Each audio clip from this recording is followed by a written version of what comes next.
Bienvenidos una semana más a En Medio del Ruido, vuestro podcast. Somos un podcast en colaboración con Protestante Digital. Yo soy Denis Suárez, vuestro host, y en el día de hoy me acompaña un viejo amigo de la carrera, de cuando yo estudiaba hebreo allí en Salamanca, mi amigo Joan, que además es jesuita, que además es sacerdote católico. Vamos a tener aquí, le vamos a preguntar un montón de cosas, nos va a ilustrar acerca de esta vocación, de este estilo de vida, que muchas veces desde el mundo protestante, evangélico, pues es tan desconocido para nosotros. Y bueno, me hace mucha ilusión saludar a Joan. ¿Cómo estás, Joan? Bienvenido, amigo. ¿Qué tal? Muy bien, a mí también me hace ilusión. Gracias. Qué bueno que estés aquí. Te agradezco que nos Ujú, acompañes y bueno, vamos a hablar de un montón de cosas. Es probable que muchas de las preguntas que te haga sean súper introductorias porque, pues bueno, pues el mundo del sacerdocio católico para mí y para la mayoría de la audiencia que nos ve, que es evangélica, que es protestante, pues nos pilla ujú, completamente de nuevas. Así que nos ilustrarás con cosas ujú, muy, yo supongo que muy básicas para ti, pero ujú. creo que es bueno que nos retroalimentemos, que nos conozcamos Claro, entre las diversas denominaciones. claro. Y bueno, Joan, muchas gracias Encantado. por estar aquí. Mira, quiero empezar Qué preguntándote bien. Sí. por ti mismo, ¿vale? ¿Cómo fue Ujú, cómo es tu background, digamos, cómo fue el lugar en el que te criaste, en qué familia naciste? Cuéntanos un poco de tus orígenes. ujú. Sí, mira. Bueno, yo soy de un pueblo de Cataluña que está más o menos entre Barcelona y Girona, que se llama Tordera. Y bueno, mi infancia y así pues fue mayoritariamente feliz, de una familia sencilla. Quizá muchos recuerdos de familia, así con mi hermano, tengo un solo hermano, pues jugando a hacer observatorios astronómicos o misterios de detectives o, no sé, fabricando chapas de ecología, o sea, cosas así muy como creativas, ¿no? Leyendo novelas, todo nos encantaba, ¿no? Estábamos como muy unidos. Mi padre era reparador de electrodomésticos y de coches y mi madre modista, ama de casa, bueno, un poco Ujú. de todo, ¿no? Entonces, bueno, una familia cristiana, porque también mi tío, o sea, hermano de la madre, pues es sacerdote, todavía vive, es sacerdote diocesano. Tenía dos tías monjas que ya murieron y un tío bisabuelo que también murió jesuita. Ujú. Entonces, como desde muy pronto también como monaguillo en la parroquia o así, y también mi madre que era catequista allí, pues colaboramos bastante. O sea, había como un ambiente, ¿no? Es verdad. O sea Sí. que dentro de la familia, digamos que había, pues eso, como que se respiraba un poco de esta espiritualidad, ¿no? Incluso Sí, del oficio, ¿no? Del llamado del llamado religioso, ¿no? Del llamado sacerdotal. O sea, un poco te lo encontraste en tu familia, ¿verdad? sí, de todas formas, el llamado religioso, sobre todo el descubrimiento de que tenía un tío bisabuelo jesuita, esto vino mucho más tarde. Es decir, yo la parte que conocía casi solo era de mi tío sacerdote y por eso cuando sentía algo más, pues lo vinculé a un sacerdote diocesano, ¿no? No a un religioso u otras vocaciones, ¿no? Pero bueno, sí, sí, o sea, un background así un poco, pues muy sí, muy en sintonía y y feliz, podría decir, sí. Ok, te voy a preguntar más tarde acerca de eso, porque has dicho que Ujú. lo enfocaste hacia el llamado ¿cómo es la palabra? Diocesano, sí, Diocesano, diocesano, sí, pero que en realidad existen otros llamados y otras tareas dentro de exacto, la iglesia, ¿no? Luego hablaremos un sí, poquito de eso, porque creo que también es importante que vale, nos lo clarifiques, ¿no? Como cuáles son claro, digamos, las tareas, las misiones, los llamados, etcétera. O sea, claro. en cuántos no puestos, no diría puestos, sino en cuántos carismas o en cuántos Ujú, lugares de la iglesia uno puede desarrollar su llamado, digamos, ¿no? Dentro claro. de la estructura católica, ¿no? Ujú. Y tú recuerdas cómo fue tu encuentro con Jesús? ¿Crees que fue algo más progresivo? ¿Crees que hay un momento en tu vida en el que dices, ok, tengo que seguir este camino? ¿Cómo fue tu encuentro Ujú. con Jesús? Sí, en general fue paulatino, o sea, progresivo, como partía un poco de gente, también pues mi madre nos enseñó a rezar, o sea, fui a catequesis de primera comunión, ¿no? Después postcomunión, luego de confirmación. Entonces, un poco fui siguiendo, pero es verdad que a los 16 años más o menos, cuando empezaba primero de bachillerato, tuve una crisis de fe muy profunda. La profesora de filosofía pues era una profesora muy atea y pues puso todo el abanico de argumentos en contra de Dios y claro, yo pues sin experiencia ni fundamento muy fuerte, pues me vine abajo bastante, ¿no? Entonces fui poco a poco reconstruyendo la fe y sobre todo fue una experiencia que sí recuerdo muy fundante, la de había una comunidad, existe todavía, pues de cursillos de cristiandad en Girona que acompañaba bastante pues a jóvenes y a, bueno, con temas varios y con celebraciones comunes y así, ¿no? Y bueno, me invitaron a hacer lo que ellos llamaban un cursillo de cristiandad, que era como una experiencia de unos días profundizando en los temas esenciales de la fe, ¿no? Y claro, esto de alguna manera a mí me produjo un vuelco, como decir, hasta ahora he ido sobreviviendo en la fe, he ido pues de inercia, de tradición, pero a partir de ahora sentía la vida como un videojuego. O sea, y me lo planteé así, ¿no? De decir, pues mira, ¿verdad que en un videojuego no nos da miedo gastar nuestras vidas, nuestro tiempo para la causa del videojuego, para lograr el objetivo, ¿no? Pues sentía como que Dios, Jesucristo, era el objetivo de la vida y como, por tanto, ya no tenía ningún reparo a invertir todo lo que era mi salud, mi tiempo, mi ilusión, mis cosas para este sentido de la vida, ¿no? Entonces, quizá una cosa que sí me ayuda también es pensar como una metáfora, ¿no? O sea, como si hubiéramos nacido dentro de un coche en funcionamiento y llega un momento en el que tenemos que decir, vale, paremos el coche, un momento, voy a bajar. Y bajo, miro hacia adelante, hacia atrás, hacia todos lados. Vale, quiero seguir yendo hacia donde iba ahora. Y vuelvo a subir y ya no es lo mismo, porque ya lo he decidido yo, ¿no? Exacto, Entonces, ¿no? Que es como que ese fue el punto. tu fe pasa a ser tuya, ¿no? O sea, ya no es la fe de Claro, tus padres o la fe de tu exacto, familia o la fe de exacto. tu entorno social, ¿no? Un poco, que es lo que Eso creo que es. nos pasa a muchos a veces, porque en mi caso personal también vengo de una familia protestante, evangélica, etcétera, Ujú. pero lo mismo que te sucedió a ti de una manera un poco distinta, pero sí que hay un momento en el que uno tiene que decidir, ok, ¿esta es la fe de mis padres o es mi fe? Ujú. ¿No? Que algo que se Claro, suele decir mucho en nuestras iglesias, Dios no tiene nietos, ¿no? Dios solo tiene claro. hijos. Entonces, Está bien. me identifico con lo que dices Ujú, y qué interesante esto que cuentas, ¿no? De tu profesora de filosofía, de cómo te ujú, enfrentaste un poco al vacío pues eso, del el argumentario ateísta. Y yo te quería ujú, preguntar, perdona, te he enviado una escaleta, pero es probable que a lo largo ujú. de la No pasa entrevista nada, se sí, me sí. vayan ocurriendo preguntas sobre la Espontáneo. marcha. Em, Genial, muy bien. ¿qué recursos te ayudaron a ti como a contraargumentar pues ese bombardeo de ateísmo, digamos? Ujú, sí. Mira, yo pedí un poco, o sea, sí, o sea, tenía como un acompañante espiritual y esto para mí siempre ha sido fundamental, tener alguien con quien andas pues por la montaña, decirlo así, ¿no? Ujú. Y lo que me recomendó es, ¿por qué no hablas con el profesor también de religión que había en el mismo instituto, que era un instituto así, digamos, no religioso, sino público, ¿no? Ujú. Entonces, quedamos varias veces con el profesor de religión y él poco a poco, claro, él no quería o no, es que es muy difícil, digamos, demostrar la fe, ¿no? Pero lo que sí podía era mostrar su testimonio de fe.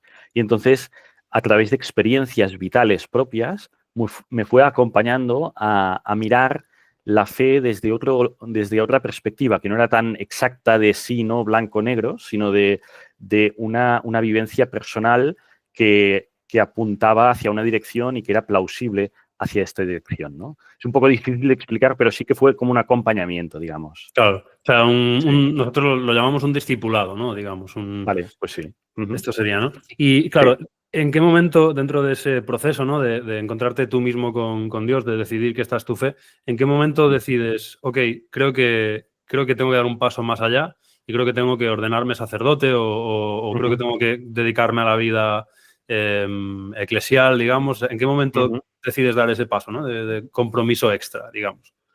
Mira, sí, fue un poco también largo. Es decir, quizá lo más primitivo que recuerdo fue hacia los 13 años o así, que me acuerdo que así como Jesús pues hablaba de papá a Dios, yo empecé también a hablar pues un poco como en la oración, ¿no? De papá a Dios, ¿no? Ujú. Y que cómo me acordaba de este deseo pues de ir más a fondo, de dedicar mi vida a Dios de modo exclusivo, como es ser cura, ¿no? También latía mucho por África, por las misiones, es decir, bueno, en casa recibíamos de pequeños la revista Aguiluchos de los misioneros combonianos, una revista pues que había noticias de dónde estaban esos misioneros en África y pues lo que hacían o los problemas que había o lo que sea, y también algunos cómics así infantiles para nosotros, ¿no? Y entre una cosa y la otra pues me iba haciendo consciente de la realidad de situaciones lejanas, ¿no? Luego escribí bastante, me movió mucho también la entrega que tiene y tenía, pero tiene todavía mi tío Josep, ¿no? Sacerdote, cura, que siempre está con los últimos, con comunidades de gitanos, con discapacitados intelectuales, con gente pobre, gente pues sencilla, ¿no? Y yo vibré mucho por eso, también en especial por las guerras. Un momento clave fue el 2001, ¿no? Después del 11S, cuando en la guerra de Afganistán pues yo sentía mucha rabia, quería estar al lado de las víctimas. Y en todo ello, pues cuando terminé bachillerato, me dijeron, mira, puedes, porque ya sentía, puedes ir al seminario o puedes hacer una carrera en aquel tiempo, un grado sería, ¿no? Civil. Dice, te recomendamos un grado civil más que nada por si luego no es aquello y has perdido el tiempo y que ya tengas algo, ¿no? Y yo, vale. Y me fui a estudiar informática a Girona, ¿no? Entonces, allí estudiando informática, sentía lo mismo, ¿no? O sea, sentía estas ganas de entrega exclusiva, total. También a veces había días que, bueno, un informático pues va repasando el código que está erróneo desde la línea no sé qué hasta la 1450 y al final encuentra un punto y coma que está mal por la noche, ¿no? Y dices, jo, ¿qué he hecho durante todo el día, ¿no? O sea, y lo decía mis compañeros allí, ¿no? Si todas estas capacidades, en lugar de ponerlas en encontrar este punto y coma, las pusiéramos en resolver los grandes problemas del mundo, ¿no? ¿Cómo ayudaríamos, ¿no? Y cómo estaríamos en la línea de Dios, ¿no? Ujú. Y entonces, bueno, me fui especializando en programación de videojuegos, pero luego, pues en el proyecto final, ya era el momento, pues, de decir qué hacemos ahora, ¿no? Y mi tutor, después de hacer el proyecto, me quería enviar a una empresa de videojuegos. Y cuando le dije que había decidido finalmente, pues, estudiar para ser cura, o sea, me dejó de hablar para siempre, literalmente. O sea, Ya, suele pasar. nunca lo entendió, supongo, porque, claro, es una cosa como con mucho éxito esto de ser programador de videojuegos y tal, y claro, esto era como echar la vida por la borda, ¿no? Y entonces, pero yo fui muy feliz y entré, bueno, lo que llamamos introductorio en Girona un año, mientras hacía el último curso del proyecto, y luego ya en Barcelona o sea, en el seminario interdiocesano que llamamos, que sería un seminario donde están los que quieren ser sacerdotes de todas las diócesis de Cataluña, ¿no? Ujú. Entonces estábamos allí un poco preparándonos. Ok. Y claro, dentro de la iglesia hay como distintos grupos, ¿verdad? Hay como Ujú. distintos, pues no sabría bien cómo definirlo, ¿no? Como distintas carismas o distintas Carismas, sí. asociaciones o Ujú. distintos grupos monacales. No sé muy bien cómo, corrígeme Sí, sí, si no sí. utilizo la palabra correcta. Yo sé que tú eres de la orden de Jesús, ¿verdad? De los Sí, jesuitas. compañía de Jesús. Esto Ujú. es la Compañía de Jesús, perdona. Y, Sí. y cuéntanos, ¿por qué la Compañía de Jesús y no cualquier otra cualquier otro de estos grupos, ¿no? Ujú. ¿Qué es lo que te atrajo? Supongo que también tiene parte tu tío, ¿no? Tu tío sacerdote, que me has dicho que Sí, también era jesuita. Pero cuéntanos un poco por qué jesuita y no cualquier otra denominación. sí. Bueno, mi tío bisabuelo sacerdote jesuita, no descubrí que era jesuita hasta cuando yo ya era jesuita. O Ok. sea que entonces no me influyó. Pero, pero sí que, mira, yo pienso que las historias personales hacen meandros, crean meandros como los ríos. Y cuando hay piedras, el río se tuerce y sigue adelante, ¿no? Y de algún modo esto también me pasaba, ¿no? Es decir, mi vocación siguió desde la informática en Girona, combiné, como decía, este último curso con estudios de teología allí mismo, y luego me moví a Barcelona en el Seminario Interdiocesano.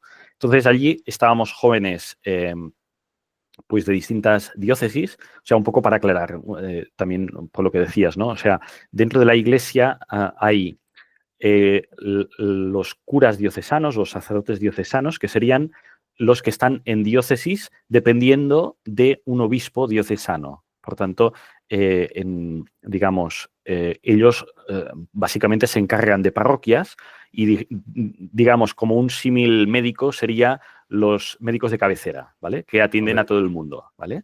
Entonces, además de esto, habría los religiosos. Los religiosos serían, entre comillas, como los especialistas en algo, ¿no? De médicos, ¿no? Entonces, pues, ¿especialistas en qué? Pues unos tienen carisma hacia la salud, hacia el tema de la espiritualidad o hacia la atención a los más pobres o a lo que sea, ¿no? Entonces, la orden religiosa de la Compañía de Jesús, de los jesuitas, es una de estas órdenes religiosas. Y entonces, claro, yo en aquel momento en que estaba en el seminario ni me planteaba ser religioso, solo me planteaba ser diocesano, como mi tío Josep, que todavía está con los más pobres, pues que de algún modo fue mi referente y solo conocía esto, ¿no? Pero poco a poco, pues vi que allí, lo que vivía allí, el modo de convivir y los acentos que había eran muy litúrgicos, ¿no? Muy de ritos, y me sentía como aprisionado en esto, en las formas, y sentía que mi vocación latía más hacia algo más misionero, más de compartir con la gente, más de estar entre los más sencillos, ¿no? Entonces, bueno, también tuve fragilidades de salud, fueron también los inicios de percibir pues, como dificultades al andar y todo de una enfermedad genética que ahora tengo y por eso voy en silla de ruedas ahora. Y todo esto, bueno, gracias a un acompañante espiritual que tenía otra vez, ¿no? Andar con alguien, ¿no? Que en este caso era jesuita, pero que él, como jesuita, nunca quería influenciarme, perdón, y nunca me hablaba de los jesuitas, aunque yo se lo preguntara, entonces tenía que buscar otras fuentes, ¿no? pero sí que, o sea, que era muy, muy respetuoso en este sentido. Pero me hizo replantearme mi vocación, si era a cura diocesano o era religioso. Entonces, viendo que era religioso, fui buscando y me propuso, decía él, llama a 3 puertas y mira, y llamé a la puerta de combonianos, que son como misioneros combonianos de África, digamos, misioneros de África, que son los padres blancos, llamados padres blancos, y jesuitas, que son la Compañía de Jesús. Y me entrevisté con representantes de cada uno y con los jesuitas ya dije de entrada, uy, no, demasiada obediencia aquí. Nada, aquí seguro que no. Pero poco a poco, pues no sabía muy bien o sea, por dónde ir y fui a hacer un mes de ejercicios espirituales ignacianos en Manresa. En Manresa hay un santuario que se llama la Cova de Manresa, donde San Ignacio de Loyola, el fundador de los jesuitas, pues pasó por allí y tuvo como unas experiencias espirituales muy fuertes y allí escribió un método para acompañar a la gente a entrar en contacto directo con Dios, que lo llamamos los ejercicios espirituales. Y estos ejercicios, que son un mes en silencio, sirve a mucha gente para buscar el sentido de la vida, para todo esto, ¿no? Y allí hice mi primer mes, porque en el noviciado también hacemos otro, mi primer mes de ejercicios espirituales, ¿no? Y allí tuve una confirmación muy fuerte hacia África mientras leía una revista de los misioneros de África. Entonces, pensando en esto, bueno, me fui a Tanzania un verano con los misioneros de África.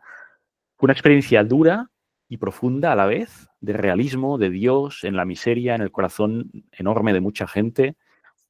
En casa lo de misionero de África sentó fatal porque no me querían ver tan lejos, ¿te imaginas? Y bueno, como había tensión, prefería aplazar un poco la decisión final y ya fuera del seminario discerní durante un año más en una comunidad de jesuitas, yendo también a retiros con los misioneros de África en Madrid, ¿no? Unos 2 meses, o sea, cada 2 meses o algo así.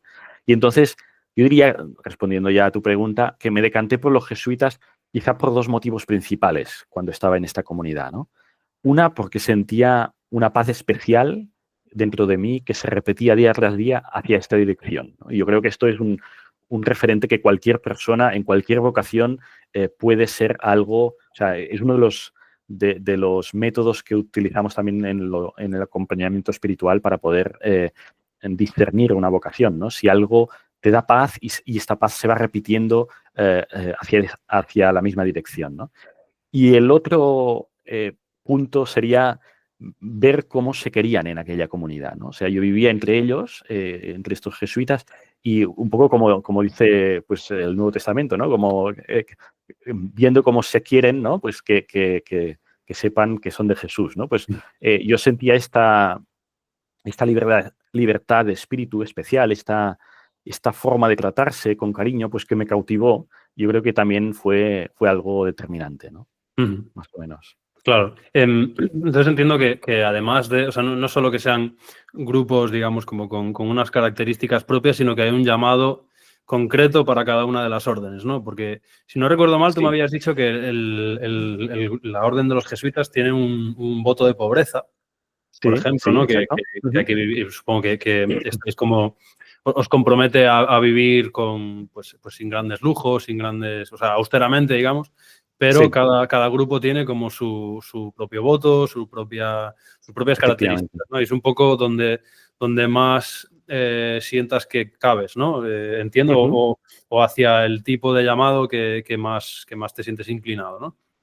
Sí, es como un digamos, un jarrón tiene una forma u otra, ¿no? Y puede ser para beber, o puede ser para llevar unas flores, o puede ser para lo que sea, ¿no? Entonces, tu forma que vas descubriendo se asemeja más o menos a un carisma concreto de una orden religiosa u otra, ¿no? Entonces, pues las órdenes religiosas son esos conjuntos de personas que consagramos la vida totalmente a Dios con unos votos, ya lo decías bien. Normalmente son pobreza, castidad y obediencia, y cada orden tiene, por tanto, su carisma. O sea, lo que decía antes, ¿no? Unos atienden a escuelas, otros a enfermos en hospitales, otros a investigación, o se dedican a vivir con extoxicómanos, por ejemplo, o un poco distintos carismas, ¿no? Entonces, lo nuestro, quizá la Compañía de Jesús, que fue fundada en el siglo XVI por Ignacio de Loyola, además de los 3 votos, Ignacio de Loyola quiso añadir un 4º voto de obediencia al obispo de Roma en temas de misión. Es decir, para ponernos a disposición de que, y esto fue, por ejemplo, el servicio jesuita a los refugiados, pues fue también, bueno, una lucidez de Arrupe, pero también un llamado del obispo, del obispo de Roma, de decir, pues allí no está la iglesia. Es decir, allí donde está un vacío, por decirlo así, vamos nosotros. Y en este sentido, el carisma de la Compañía de Jesús sería ¿no? Estar en las fronteras, en la frontera humanitaria, en campos de refugiados, en fronteras espirituales, por ejemplo, de ejercicios espirituales, o fronteras educativas en escuelas, en universidades, o sociales en centros de personas sin hogar, por ejemplo, y más recientemente, por ejemplo, en fronteras globales, ¿no? Como la ecología, la paz, la reconciliación, todos estos temas, ¿no? Ok, qué interesante.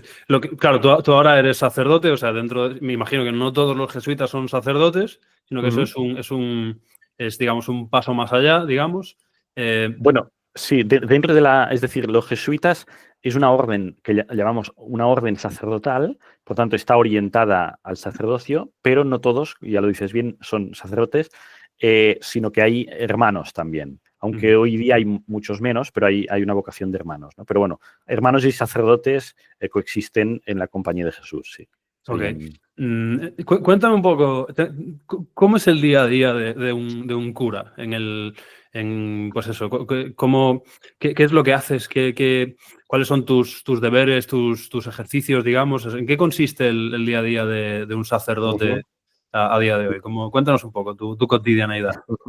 Bueno, es que depende mucho de cada uno, ¿eh? Pero sí, hay, claro, aquí, por ejemplo, en mi comunidad somos 7.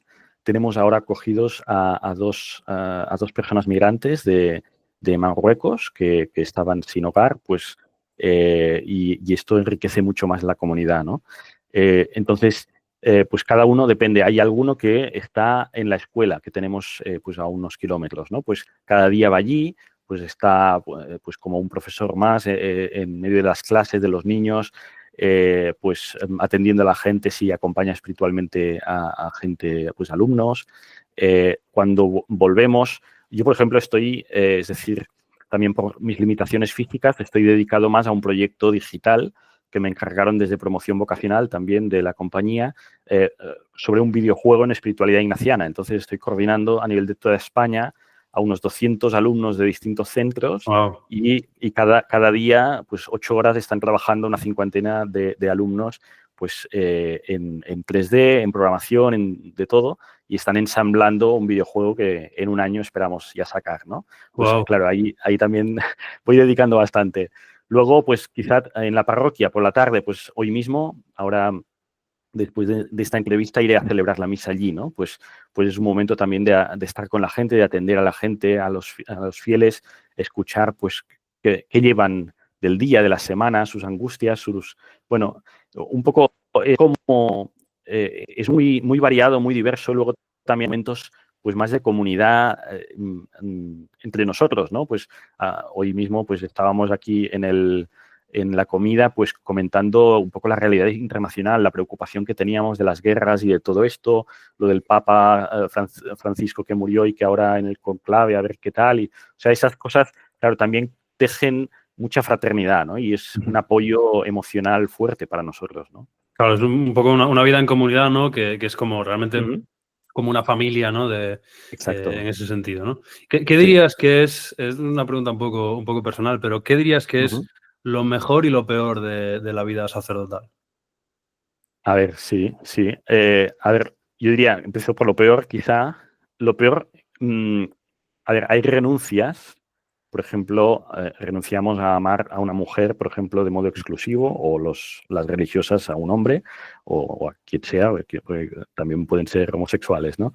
Pero a formar una familia, a tener hijos, ¿no? A esto renunciamos, ¿no? O a poseer cosas que nos encantarían, pero son noes que potencian síes, ¿no? Es decir, un sí a la disponibilidad, a la libertad interior para estar menos apegado a las cosas y poder, por tanto, vivir de un modo más sencillo, ¿no? Yo diría que hay renuncias y en ese sentido quizá la soledad puede ser también una tentación, ¿no? Aunque los curas diocesanos están más solos que nosotros que vivimos en comunidad normalmente, ¿no? Pero bueno, esto por lo que respecta a lo más negativo. Lo positivo, bueno, hay muchas cosas. La entrega quizá en medio de la gente, lo que te decía, ¿no? Es un tiempo precioso que no se olvida de cariño, de presencia de Dios. Como decía, celebrar la Eucaristía como una fiesta pues, que aglutina a la comunidad, poder acompañar hacia Dios, o sea, hacia un cambio de imágenes de Dios, ¿no? Porque la gente a veces pues tenemos unas imágenes de Dios y necesitamos evolucionar, ¿no? Y por tanto, ese Dios que libera, que ama, que es algo que sana en nuestros corazones, el sacramento también del perdón, pues que celebramos también, o los acompañamientos personales, pues hay momentos preciosos de intimidad, no sé, un poco como una planta, ¿no? Que va germinando. Y uno puede ver también las huellas de Dios en las historias de muchas vidas que pasan por nosotros, ¿no? O sea, esto es un gozo que compensa toda soledad, ¿no? Y bueno, el hecho de eso que decía, de vivir en comunidad también, a pesar de que hay muchos retos, a veces como en toda familia, pero también hay muchos gozos, ¿no? De decir, qué bien que nos, pues aquí, por ejemplo, donde estoy, se respira una fraternidad preciosa. Sí. Qué bueno. Mira, has comentado este tema de... No me quiero extender mucho, pero sí que me interesa saber en tu opinión personal, porque veo que hoy en día cada vez que aparece un sacerdote en alguna entrevista, en algún podcast, no sé, en cualquier tipo de programa, siempre se le pregunta por la cuestión del celibato, de la incapacidad de formar una familia, digamos, al uso. Claro, ¿tú crees que eso sería compatible con el estilo de vida que llevas? O sea, la pregunta es muy clara. ¿Crees que debería existir la posibilidad de que un sacerdote se case, o crees que defiendes digamos, la estructura tal y como está concebida ahora, ¿no? Que tú renuncias a a formar una familia en pro de pues, tener comunión, dedicarte exclusivamente al pastorado de tu iglesia, etcétera, etcétera. ¿Cuál es un poco tu visión de, Sí. de ese aspecto? O sea, a ver, hay varios matices que habría que hacer. Es decir, actualmente la Iglesia Católica es formada o sea, los curas de la Iglesia Católica, hay una mayoría, digamos, que no nos casamos, pero hay una minoría que sí, que son la Iglesia Católica Oriental, que ya existe y que se casan. Por tanto, también, o sea, que no descubrimos nada, por decirlo así, ¿no? Y por tanto ya existe. En este sentido, yo personalmente sería partidario, y por muchos compañeros que he conocido, de que hubiera la posibilidad de casarse. Es decir, a mí si me dieran la posibilidad, las consecuencias que tendría para mí, en mi personal vocación, no compensarían la disponibilidad y la libertad de dar la totalidad de mi vida a Dios que tengo ahora. Por tanto, probablemente no me casaría, aunque fuera opcional, digamos, ¿no? Pero sí que defiendo que esto sea posible y creo que pronto puede llegar en la Iglesia Católica, porque esto es una cosa, digamos, bueno, no solo en los evangelios ya aparecen apóstoles que estaban casados, sino que esto fue una cosa de la media, que había pues mucho desbarajuste en este sentido, pero esto es una cosa canónica que puede cambiar perfectamente. Entonces, no hay problema, creo. Qué bueno. Pues gracias por contestar, porque creo que además es una pregunta que a mí me parece que se hace de una manera muy capciosa, porque yo sí que entiendo la parte de, pues más paulina, ¿no? De, mira, yo incluso si abrieran la puerta a que nos pudiéramos casar, yo no lo haría porque creo que sería incompatible con el estilo de vida que llevo, con el volumen de trabajo, que se me entienda lo que quiero decir, ¿no? El volumen de pastorado, de entrega por las personas. Entonces, yo entiendo perfectamente cómo lo quieres plantear tú y me sabe mal que a veces se les plantea a los sacerdotes casi como, oye, ¿por qué no os casáis? ¿Por qué no protestáis? ¿Por qué no? A ver, qué cosa rara está pasando ahí, ¿no? Entonces, me valoro mucho tu respuesta porque yo también opino que debería existir la opción de que se casaran. En nuestro caso, en el caso evangélico, los pastores y las pastoras suelen estar casados. Yo creo que hay muchísimos más pastores casados que solteros, pero no debería ser tan rara la opción de, mira, no, mi trabajo para la iglesia y para con Dios es demasiado denso como para encima ocuparme de, yo qué sé, criar un hijo, ¿no? Que me parece ya un ministerio y un pastorado en sí mismo, exacto, ¿no? Entonces, es que se requiere mucho cuidado, claro. Sí. Yo creo que es una cuestión que es muy, en ese sentido, muy personal y muy compleja, ¿no? ¿Cuáles son los requerimientos, ¿cómo te diría? ¿Qué pasos tiene que dar una persona? Ya has contestado un poco la pregunta, pero como para verlo de manera ordenada. ¿Qué es lo que tiene que hacer una persona que se quiera ordenar sacerdote? Vale. ¿Pero sacerdote diocesano o jesuita? Muy buena pregunta. Es muy distinto, ¿eh? Claro, o sea... si quieres te respondo las dos, ¿eh? Pero venga, vamos a verlo un poco, las dos posibilidades, las dos opciones, vale. y así dejamos las dos clarificadas. Mira, por ejemplo, como diocesano, que es como entraba al principio yo, los curas diocesanos primero necesitan ser aceptados por la diócesis donde van a ejercer, ¿no? Por tanto, hay un proceso de selección. En principio debería hacerse un test psicológico, no siempre se hace, un acompañamiento, eso sí, ¿no? Es decir, hay una selección, digamos, ¿no? Y luego hay una formación de 5 años normalmente, que suelen ser 2 de filosofía, 3 de teología, en una facultad de teología, y durante estos años suele combinarse con también una parte práctica a los fines de semana en alguna parroquia, ¿no? Y esto, a esto se añade un último año extra, aparte de estos 5 años, de capacitación pastoral, durante el cual está la ordenación a diácono y luego a cura, si es el caso, ¿no? Entonces, esto sería un poco la parte como sacerdote diocesano.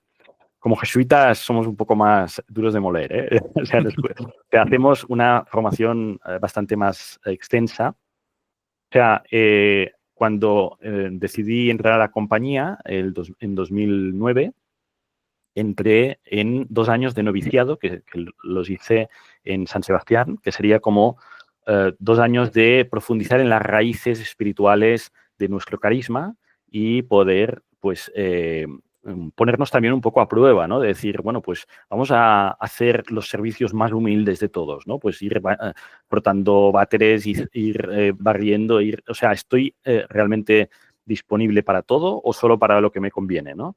Y al final de esto hacemos unos votos simples.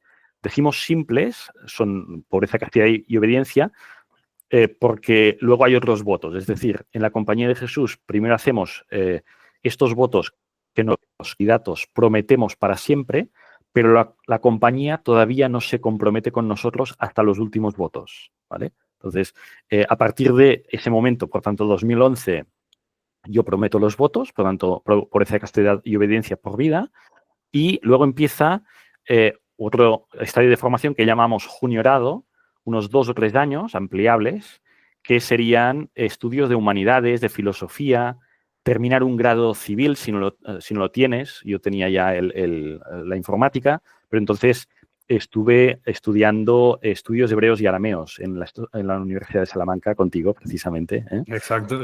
Allí nos encontramos. Exacto, ahí es donde en el juniorado.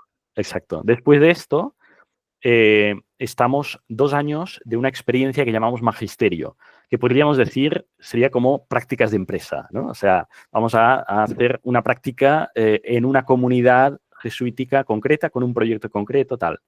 Y claro, yo con mi vocación africana, pues pedí ir a Tanzania, ¿no? Uh-huh. Claro, yo antes de esto, es decir, después de Salamanca que nos vimos, sí que, claro, el recorrido se va personalizando, ¿no? Por tanto, se puede hacer de más y de menos, pero la teología, es decir, pensamos que si tenía que hacer teología, una licenciatura en teología, era mejor no esperar 2 años que habría olvidado el hebreo, sino hacerlo ya directamente, ¿no? Entonces, por eso, después de Salamanca me fui a Roma y Jerusalén luego a estudiar teología bíblica, 2 años más, ¿no? Y fue después cuando hice esta especie de magisterio, prácticas de empresa, diríamos, que lo hice en Tanzania, en Dar es Salaam, en un suburbio muy pobre con una escuela de secundaria, ¿no? Entonces, allí fui profesor como primero de eso sería, y allí fue también al cabo de 1 año y medio cuando, pues, mi salud empeoró y se rompió y entonces tuve que volver en silla de ruedas y, bueno, recuperarme un poco de esta enfermedad que fui descubriendo, ¿no? Uh-huh. Pero bueno, volviendo a lo que estábamos, después de esto, de estos 2 años de licenciatura en teología, o sea, a ver, hemos dicho 2 años de noviciado, 2-3 años de juniorado, 2 años de magisterio, 3 años de teología, que sería el bachiller teológico, que yo ya lo tenía antes, por eso no lo he mencionado, 2 años de licencia en teología, que yo hice Biblia, y entonces quizá hay un par de años de doctorado, y está la tercera aprobación. La tercera aprobación son 6-9 meses de algo parecido a un segundo noviciado, pero con mucha más madurez, experiencia, para integrar, para digerir un poco la vida que estamos viviendo, ¿no? Si es la que sentimos de Dios y todo esto, ¿no? Y al final de la tercera aprobación, si la compañía así lo quiere, pues nos conceden los últimos votos que llamamos solemnes, que entonces sí que ya somos jesuitas plenamente. Por tanto, yo todavía no lo soy, ¿eh? O sea, soy cura, pero no he hecho todavía la tercera aprobación ni los últimos votos. Por tanto, en teoría soy jesuita en formación. ¿Vale? Ok. Eso no lo sabía yo, o sea, que Sí, todavía no eres auténtico, ¿no? Todavía no eres 100%. Bueno, o sea, ya digo, yo ya lo he prometido de por vida. Es la compañía la que se ha comprometido de por vida conmigo. Okay. Bueno, esto lo decimos en la carrera también. Bueno, en música y tal, siempre cuando nos graduamos, siempre hay la broma de enhorabuena, por fin eres músico, ¿no? Así esto es un poco lo mismo, ¿no? Que cuando realmente tú igual. ya eres jesuita, pero falta como el trámite, ¿no? De que te terminen como de reconocer, ¿no? O sea, por parte de... Entre tú y yo, ¿cómo de oxidado tienes el hebreo? Porque si lo tienes igual de oxidado que yo... Sí, bastante. Alguna vez, bueno, como tengo que preparar homilías o así, alguna vez pues voy yendo al griego, al hebreo y tal, pero sí, no tanto como antes, ¿no? Se pierde. Bueno, yo algún amigo todavía a veces me pide, oye, mírame esto en el original porque no sé esta traducción tal, pero súper oxidado. Mira, ya hemos hablado de digamos, las primeras estancias de la iglesia, digamos. ¿Cómo es la jerarquía, digamos, no sé si llamarlo superior, o sea, después de los sacerdotes, como, ¿quién está por encima del sacerdote? ¿Quién está por encima del obispo? Que entiendo que es el siguiente escalafón, entre comillas.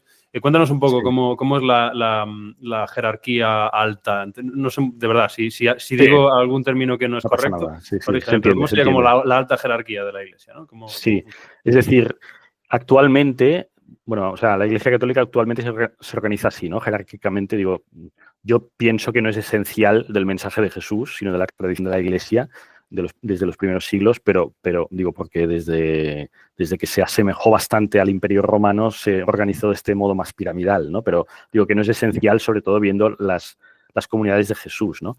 Pero sí que los obispos, digamos, que serían los encargados de velar por los fieles de cada diócesis, serían o sea, no es que sean los siguientes que, diríamos, se concibe que los obispos, en general, son los encargados, o sea, se dice, son los sucesores de los apóstoles, por lo tanto, los que toman su lugar para ir, pues, viviendo, difundiendo, acompañando la fe de la gente en los distintos territorios, ¿no? Entonces, esto es, por un lado, la parte, entre comillas, diocesana, ¿no? Y la parte religiosa se conjuga allí de un modo un poco extraño porque también hay, o sea, nosotros como jesuitas tenemos el superior general, que sería la persona, pues el jesuita responsable de todos los jesuitas del mundo.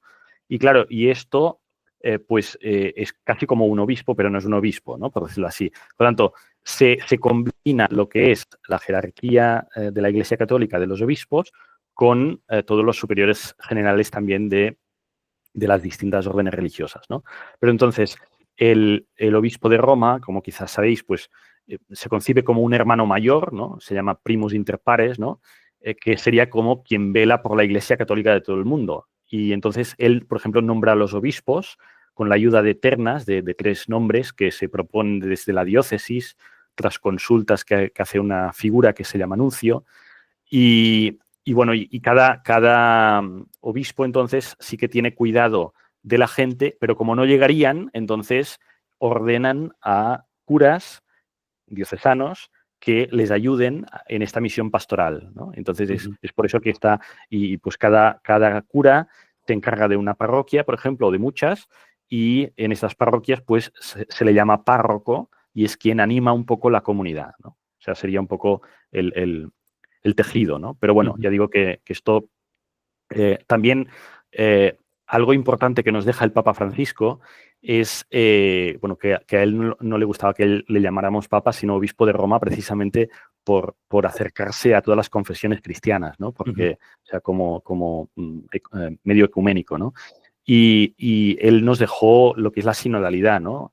Y en este sentido yo creo que su visión de sinodalidad va avanzando mucho, esta jerarquía como mucho más rígida hacia algo mucho más flexible, compartido, interactivo, fraterno, ¿no?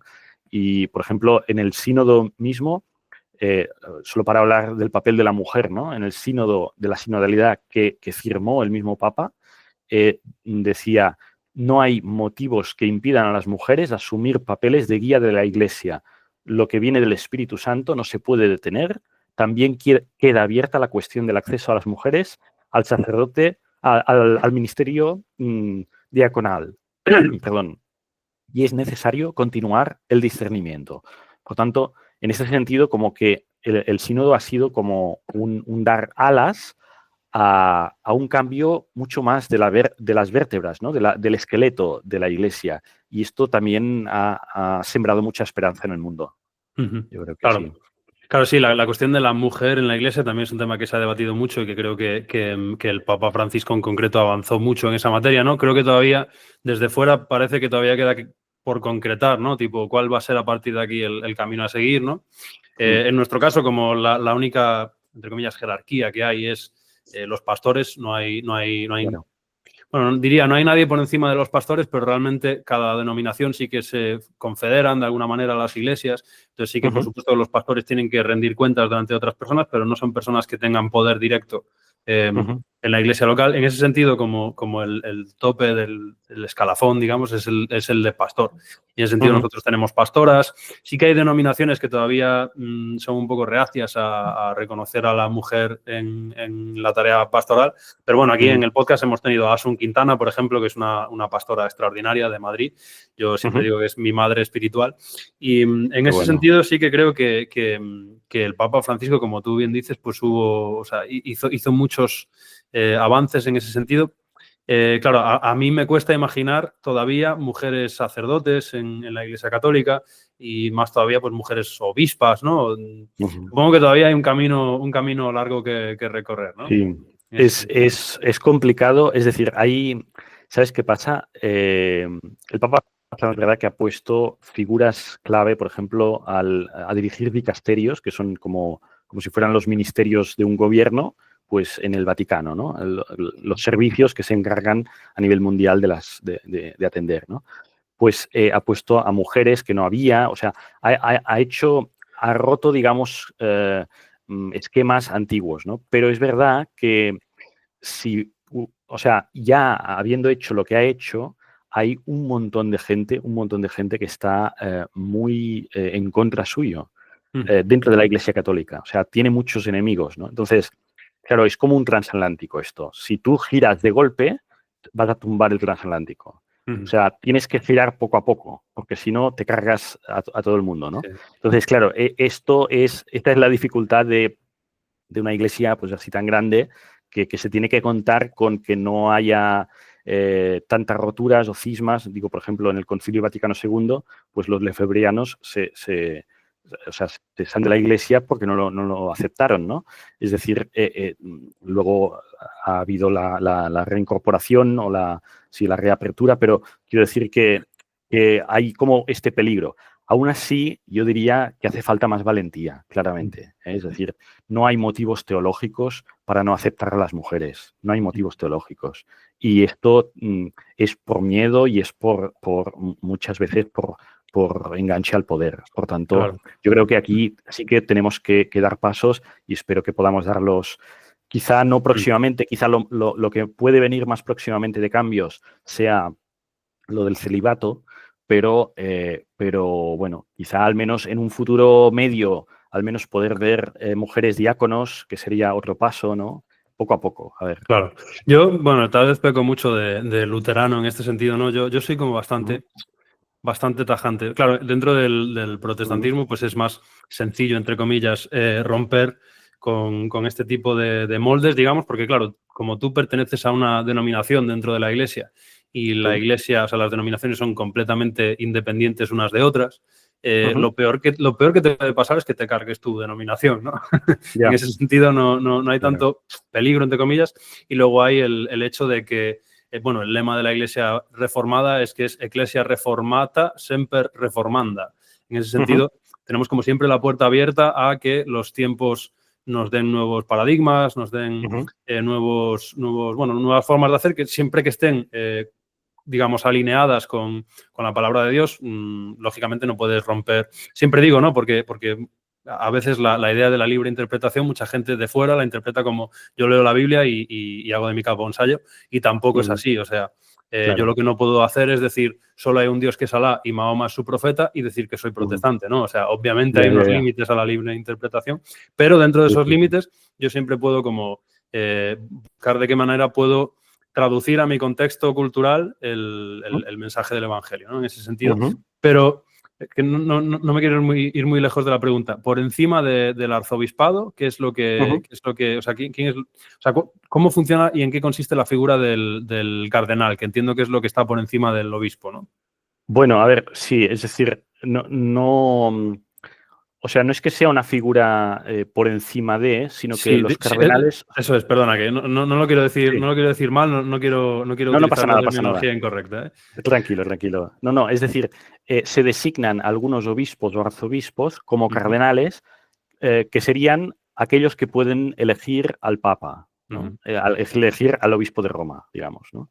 Por tanto, hay pues actualmente 250 y tantos cardenales, de los cuales solo pueden elegir al próximo obispo de Roma los que tienen menos de 80 años, que son 135, pero 2 están con poca salud y entonces al final serán 133 que están ahora mismo pues decidiendo todavía en el momento en que hablamos el próximo papa, ¿no?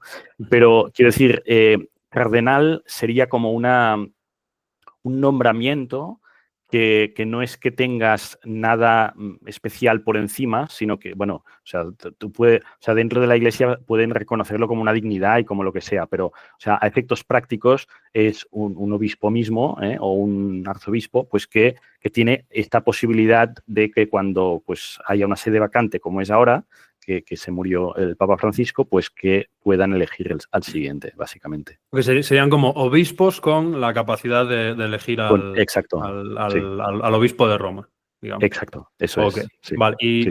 Y ya para terminar con ¿cómo te diría? Con la definición de la jerarquía en la Iglesia, ¿cuál es la diferencia entre un obispo y un arzobispo? Vale, sí. El arzobispo, o sea, hay diócesis que son diócesis mucho más antiguas que otras, ¿no? Por ejemplo, cuando estaban en el Imperio Romano, pues la diócesis de Barcelona o de Tarragona, pues son, digamos, son tan antiguas que tienen como un rango más grande que diócesis. Entonces es el obispo que se encarga se llama arzobispo. Es como una diócesis principal, así, básicamente. Okay. Sería como una especie como de capital. Sí, como una capital, exacto, sí. Bueno. Sí. Vale, pues mira, ya estamos un poco en la figura de los cardenales, de los obispos, etcétera, etcétera. Estamos viviendo un momento clave en la historia de la Iglesia Católica, ¿verdad? En el momento en el que muere el Papa Francisco, un papa que ha sido muy rompedor, que ha sido muy reformista, digamos, muy, en términos políticos, un poco de izquierdas, ¿no? Muy entre comillas, ¿no? Que valga la comparativa. ¿Cómo es el proceso? Cuéntanos un poco cómo es el proceso entre que fallece un papa, ya lo estamos viviendo, pero si nos puedes explicar un poco cuáles son los pasos para esta transición, ¿no? de un papa a otro. Y ¿qué crees tú? O sea, ahora mismo estamos hablando, hoy es jueves, día 8, perdón, no 9, sino 8. Todavía no han elegido el papa. Es muy probable que si no lo escogen hoy, lo escojan en los próximos días, seguramente antes de la semana que viene. Y te voy a preguntar si tú crees... ¿qué crees que va a suceder en el sentido de el siguiente papa va a girar un poco hacia el conservadurismo? ¿Crees que hay más posibilidades de que se siga la línea de Francisco? Cuéntanos un poco, en medio de esta transición, ¿cómo lo ves tú? Vale. Bueno, es un poco difícil de responder esto, pero bueno, haré lo que pueda. Es decir, desde que muere, por ejemplo, el Papa Francisco, en principio, cuando hay una sede vacante de Roma, lo que hacen es llamar a todos los cardenales para que vayan a Roma y, bueno, después de los funerales que ya se celebraron el sábado de la semana pasada, entonces, digamos, se celebran lo que llaman congregaciones generales, ¿no? Estas congregaciones son reuniones de cardenales en los que se exponen las situaciones del mundo y, por tanto, se sensibiliza un poco a los cardenales de qué tipo de papa necesita hoy día la Iglesia, ¿no? Por tanto, esto duró hasta el martes de esta semana y el miércoles empezó el conclave. El conclave pues es esta reunión en que en el Vaticano, concretamente en la Capilla Sixtina del Vaticano, se encierran pues todos los cardenales con derecho a voto, que serían estos menores de 80 años, y digamos, el proceso sería que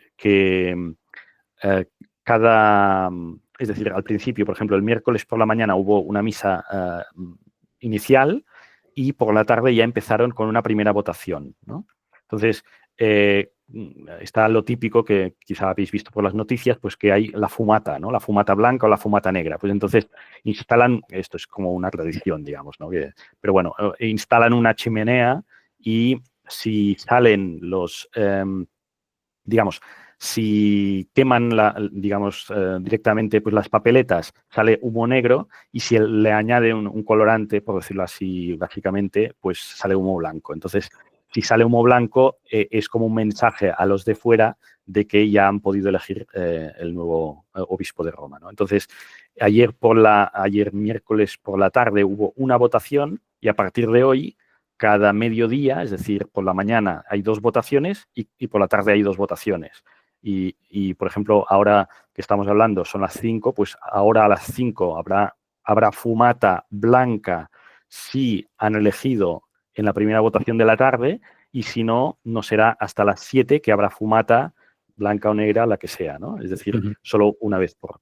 Bueno, entonces van siguiendo menos de 13 días en total, esto sí, y si no se agrupan los 2 principales candidatos y solo se eligen a estos, tiene que ser refrendado por una mayoría de 2/3 y bueno, y en principio, claro, la idea es que no puede haber candidaturas y que, por tanto, no se puede hacer politiqueo. Esto es la teoría. En la práctica, naturalmente, pues habrá lo que habrá, pero sí que se intenta que se abra el corazón al espíritu y que sea el espíritu quien pueda hablar y quien pueda ir consensuando a través de todos, ¿no? Claro, a mí también me gustaría, por ejemplo, que no solo hombres pudieran elegir esto, sino también mujeres, ¿no? Y, bueno, todo este tipo de cosas que yo creo que, pues, guión y que podría ser muy distinto, ¿no? Claro. Pero, y de lo que me decías al final, claro, a mí me es difícil, o sea, hay algunos nombres que van resonando más,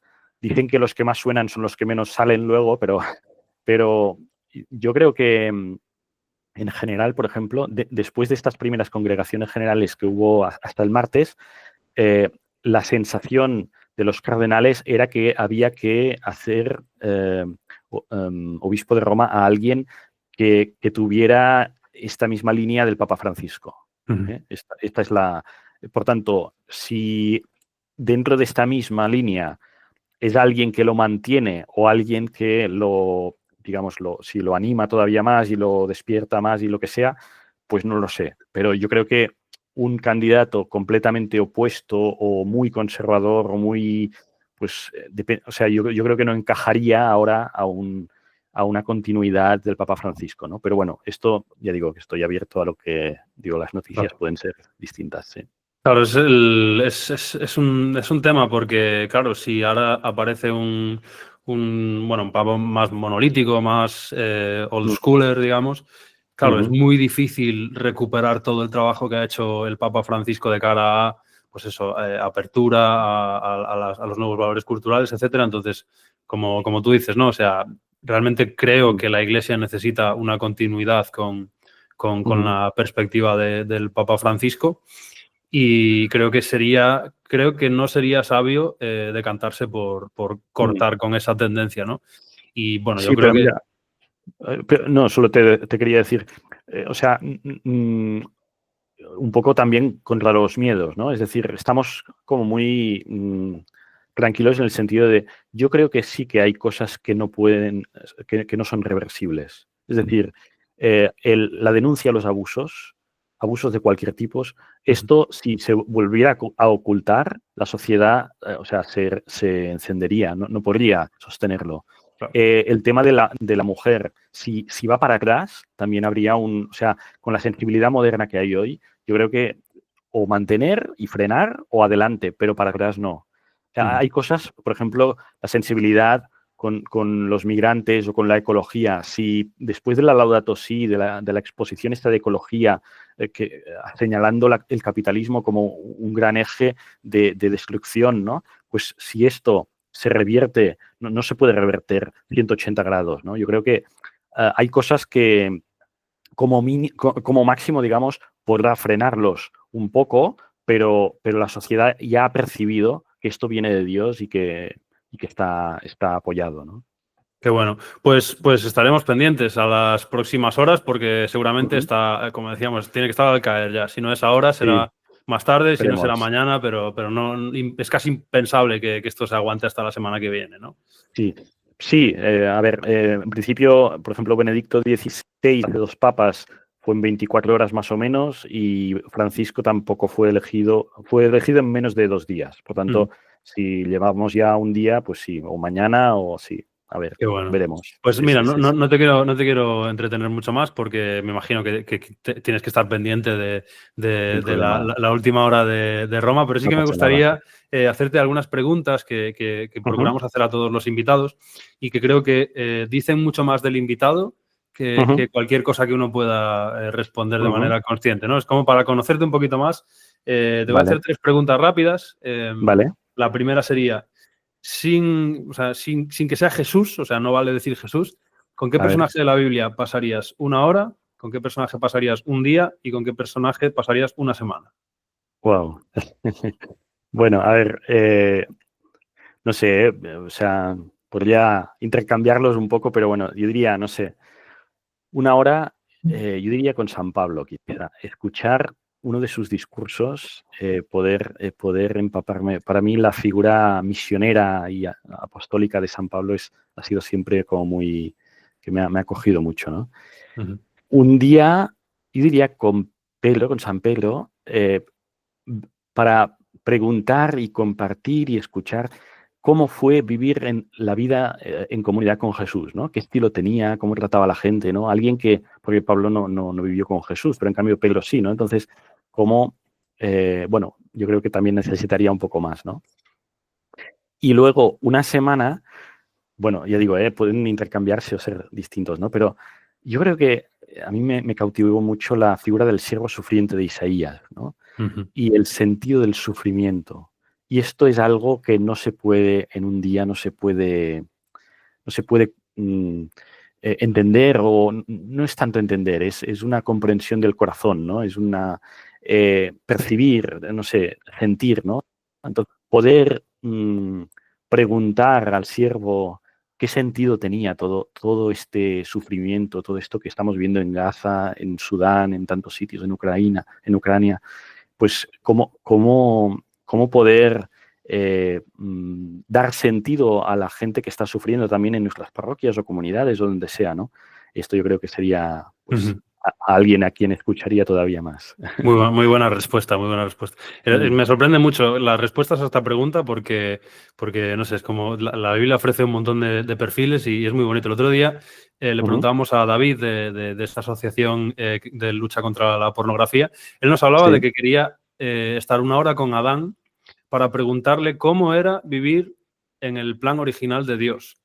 Me parece una Qué respuesta muy bueno. bonita porque Qué casi bueno. siempre pensamos en el personaje como Sí, sí, sí. para conocer su psicología, para conocer, y Ya. me pareció como utilizar a Adán como de espía, ¿no? De a ver cuál era. Me pareció una Sí, respuesta sí, muy sí. buena, pero es muy buena la respuesta que tú me das también del Ujú, siervo sufriente.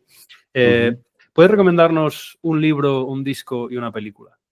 A ver, un libro, bueno, si me dejas Venga. dos libros, venga.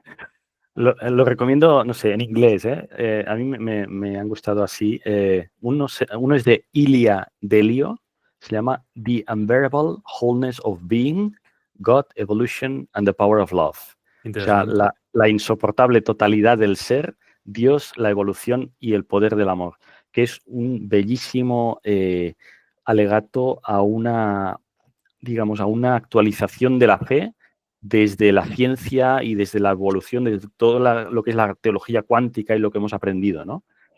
Y el otro sería The Powers That Be, Theology for a New Millennium, de Walter Wing, un biblista protestante muy bueno, muy no violento, y también es algo que me mueve mucho y me vertebra, y aquí desgrana y describe mucho cómo Jesús está hablando de un nuevo modo de estar entre la gente, pues como mucho más no violento, ¿no? Mucho más desde la paz, desde el amor al enemigo, ¿no? Luego, a ver, un disco, no sé si te sabría decir algo concreto, pero a mí la música céltica me encanta, ¿eh? No Ujú. sé si Celtic Bueno, Legends o ahí alguna. nos vamos a encontrar Sí, seguro. Yo ya sabes que algunos. Sí, todo lo que sí, venga sí. del Atlántico me va a parecer bien. Sí, claro, claro. Muy bien, pues ahí estamos. Y luego una película, no sé, hay muchas, pero a mí una que siempre me gustó también por el tema de la no violencia que hay por ahí es Invictus, esta Ujú. de Nelson Mandela como presidente sudafricano y bueno, también es bastante trepidante por los partidos de Perú y todo eso, Mm. pero bueno, digo que es un poco también gustos personales, ¿no? Muy buena película. Yo, bueno, el caso de Sudáfrica lo tengo muy de cerca. En mi casa lo vivieron muy de cerca porque, bueno, mi madre es historiadora y ella se centra un poco en el impacto tanto de la reforma protestante como del evangelio en sí en distintas sociedades. Entonces, claro, el caso del apartheid y Claro. digamos, la labor que tuvo pues gente como Desmond Tutu, por ejemplo, como Sí. un montón de gente del evangelio que realmente cambió la sociedad en la que vivía, como tú dices, a través de la no violencia. O sea que súper buena Claramente. recomendación. Última pregunta, Joan, y A ver, te dejo sin libre. problema. ¿Qué le Muy bien. dirías al Joan de 15 años? Wow. Bastante distinto al mío, pero bueno, o sea, yo diría no hace falta ser tan perfeccionista.